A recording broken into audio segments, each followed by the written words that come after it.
Assalamualaikum, kembali bersama MS Syai dan kali ini kita nak berborak mengenai dana wakaf pembangunan Surau Al-Muhajirin di Kajang Utama. Jadi kita bersama dengan pendakwa bebas merangkap Duta Khas Jawatan Kuasa Pembangunan Surau Al-Muhajirin Kajang Utama iaitu Ustaz Nazri Nasir. Assalamualaikum Ustaz. Waalaikumsalam warahmatullahi. Dah sarapan Ustaz? Alhamdulillah. Sebelum kita cakap ke TV dah makan dulu Ustaz. Alhamdulillah, breakfast paling penting. Breakfast paling penting. Okey, tapi ini pun penting juga ni. Mengenai pembangunan Surau Al-Muhajirin Kajang Utama. Mungkin kita boleh cerita mengenai hala tuju dan perkembangan terbaru Surau Al-Muhajirin Ustaz. Bismillahirrahmanirrahim. Alhamdulillah wassalatu wassalamu ala Rasulillah wa ala alihi wa sahbihi wa man walah.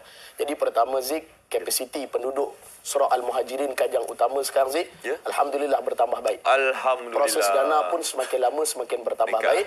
Cumanya kalau kita tengok Zik, berkenaan dengan penduduk ataupun kawasan persekitaran, komuniti semakin lama semakin bangun Zik. Sekarang ni penduduk semakin meningkat.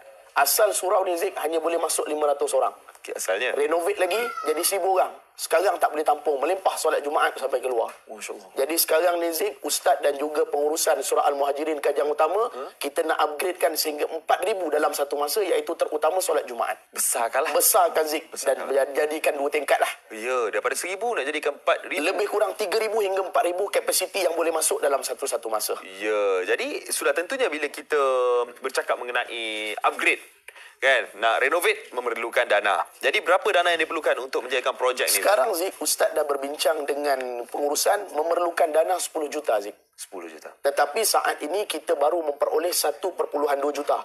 Masih berbaki lagi 8.8 lebih kurang Zik.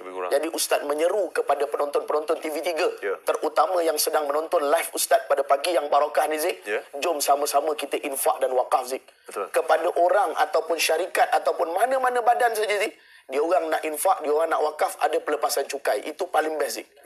Maknanya dia boleh lepas daripada untuk dikenakan cukai oleh government.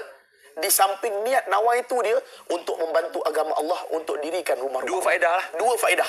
Dunia manfaat. akhirat. Dua manfaat, dua akhirat. Ya, bercakap pasal dunia akhirat. Kita tahu lepas di dunia adalah lepasan cukai. Betul. Tapi bagaimana apa yang kebaikannya, apa keindahannya bila kita berinfak ni untuk kita di akhirat nanti? Baik Zik. Pertama sekali riwayat Al-Imam Baihaqi menyebutkan Zik, da'u mardakum bis sadaqah. Orang yang bersedekah ni Zik, selain rezeki dia bertambah, selain daripada keuangan dia meningkat, yang paling penting kesihatan dia bertambah baik Zik. Masya-Allah. Ini kadang-kadang kita tak nampak. Selain rawatan, itu doktor tu mestilah Zik, kita kena pergi, betul tak? Basic lah. Itu basic lah Zik. Tetapi dalam pada masa yang sama, Allah Ta'ala letakkan kekuatan. Apabila kita bersedekah, Allah Ta'ala memberikan kebaikan, manfaat, kesihatan yang bertambah. Terutama bagi diri kita dan orang yang kita niat untuk berwakaf tu Zik. Masya Allah. Kebaikan tu bukan setakat dari segi duit. Betul. Kesihatan, manfaat daripada kehidupan kita. Ya. Okay, tapi bagaimana pula cara untuk kita berinfak ni Ustaz? Kita dah tahu dah kebaikannya, tapi cara-caranya tu sangat penting tu Zik. Sekarang itu sangat penting. Penonton-penonton yang sedang menonton, ambil gambar, screenshot ataupun snap apa-apa yang patut di kaca TV. Nombor akaun Maybank ada, Bank Rakyat ada, nombor telefon Encik Rosli, Encik Azman dan juga Dr. Rostam ada. Cuma jangan minta nombor telefon Ustaz Aziz. Kenapa tak boleh Ustaz? Buat masa ni belum lagi. Belum lagi. Takut tak terlayan nanti. Takut tak terlayan satu Zik. Takut tak tahulah scammer call pula ke. Betul. Jadi yang ini bukan scammer. Sebab ada juga yang telefon Ustaz, yang jumpa Ustaz. Ustaz, betul ke scammer Ustaz?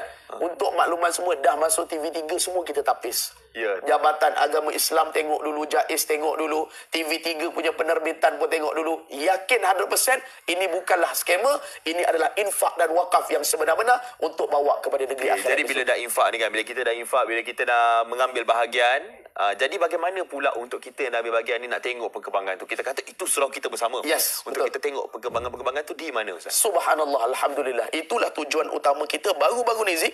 Selain daripada ibadah kurban yang kita buat baru-baru ini, alhamdulillah, Surau Al-Muhajirin juga bekerjasama dengan fakulti di UKM untuk jalankan antaranya tempat motivasi kepada murid-murid sekolah. Diorang JV Zik, ambil satu tempat yang paling terbaik. Dia buat dekat situ program, dia buat dekat situ untuk ibadah, dia buat tahsinus salah, dia mengajar wuduk daripada sekolah-sekolah persekitaran kumpul di surau tersebut untuk imarahkan rumah tersebut. Dan yang paling penting, kalau ada yang datang ke Surau Al-Muhajirin untuk memberikan secara cash ataupun untuk tengok depan mata, sangat-sangat Ustaz alu-alukan Zik. Boleh jumpa Sangat, Ustaz, Ustaz. boleh Ustaz jumpa Ustaz kan? InsyaAllah. Ustaz Ya. pun ada kuliah maghrib kat situ. Zik. Ada. Setiap hari Ustaz?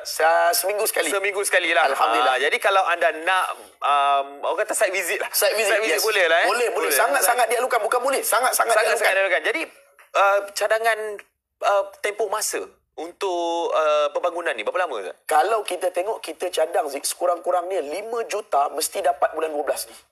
Tahun ini juga. Tahun ini juga. Baru kita boleh jalan untuk 10 juta sebab dia punya SOP dia mesti ada setengah daripada jumlah keseluruhan. Betul. Baru boleh start. Baru boleh start. Jadi Ustaz menyeru kepada penonton-penonton sekali lagi yang tengok di Facebook, yang tengok di layar kaca TV dan sebagainya, Ustaz menyeru dan niatkan wakaf untuk kedua orang tua kita. InsyaAllah. Sama ada yang masih hidup ataupun yang telah pergi, kerana tujuan sebenar adalah untuk kita menuju negeri akhirat besok. Zik. Ya Allah, Masya Allah. Benefitnya bukan setakat di dunia, kata Ustaz. Benefitnya di kedua-dua, di dunia dan juga akhirat. Jadi, Ustaz, sekali lagi Ustaz, pesanan Ustaz, mungkin nak bagi tahu cara-cara bagaimana untuk kita infakkan untuk surau Muhajirin ni, silakan Ustaz. Baik, Alhamdulillah, seperti mana yang disebutkan di awal tadi, ambil nombor akaun tersebut dan yang paling penting sekarang, ada QR code dah Zik. Ya. Tak payah susah-susah. Pergi je dekat Maybank apps tu, pergi saja dekat CIMB Click tu, ada barcode yang tertera. Boleh infak secara tetap pun tak ada masalah. Mungkin setahun ataupun sebulan, tetapkan RM100, RM200 dan kepada syarikat-syarikat, Ustaz menyeru untuk kalian bantu kami, bantu surau Al-Muhajirin untuk kita tingkatkan berjemaah, untuk kita tingkatkan penduduk-penduduk dan ahli jemaah untuk solat Jumaat terutamanya. Ya, terima kasih Ustaz Nazri Nasir, pendakwa bebas merangkap Duta Khas Jawatan Kuasa Pembangunan Surau Al-Muhajirin Kajang Utama, di atas nasihat-nasihat dan juga mungkin ada sedikitlah tazkirah tadi yang diberikan mengenai infak. Betul. Terima kasih Ustaz. Terima Kita kasih. jumpa lagi insya-Allah, semoga dimudahkan urusan. Baik, Alhamdulillah. Ustaz. Bila mati seorang manusia, terputuslah amalannya kecuali 3. Sedekah jariah, ilmu yang dimanfaatkan, anak soleh yang mendoakannya. Hadis riwayat Muslim. Ayuh kita perbanyakkan amalan baik ini dengan berinfak kepada dana pembinaan Surau Al-Muhajirin Kajang Utama. Semoga infak ini kita dimurahkan rezeki dan pahala insya-Allah.